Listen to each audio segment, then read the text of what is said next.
હા ભાઈ, છૂટા નથી આગળ વધો. ભિખારી નથી હું. તો? એડ્રેસ પૂછતો હતો તમને હું. ક્યાંનું એડ્રેસ? આપણે સુભાષનગર ક્યાંથી જવાનું? એ તો સુભાષ ને ખબર, એને ફોન કર.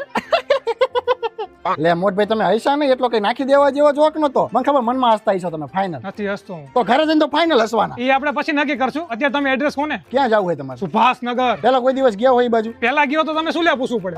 જવાનું એડ્રેસ કહું કે પાછા આવવાનું? અરે જવાનો જ પૂછતું હોય ને. કેમ પાછું નથી આવવાનું? હવે જે રસ્તે જાય એ જ રસ્તે પાછું આવી. ઠીક, વાંધો નહીં. આ તો હું ખાલી કન્ફર્મ કરતો તો. આપણા વચ્ચે આટલી બધી વાતચીત થઈ એટલે આપણે મિત્ર થઈ ગયા ને. તમે પાછા આવશો એટલે ચા પાણી નાસ્તો ને ભજીયા નહીં ખવડાવવા પડે તમારે મને. તમે એડ્રેસ કોને? શું ભજીયા લારીનું? એ તો અહીંથી આગળ જાવ ને એટલે ડાબા હાથે જ છે ભજીયા લારી, અસલ બનાવે. સુભાષનગર નું. સુભાષનગરમાં લખાભાઈ લારી જેવા ભજીયા ન થયો. સુભાષનગર કઈ રીતે જવાય? એ કોને યાર? એટલે અમુક હાલીને જતા હોય, અમુક રિક્ષામાં જતા હોય. તમારે શેમાં જવું હોય એ નક્કી કરી લો.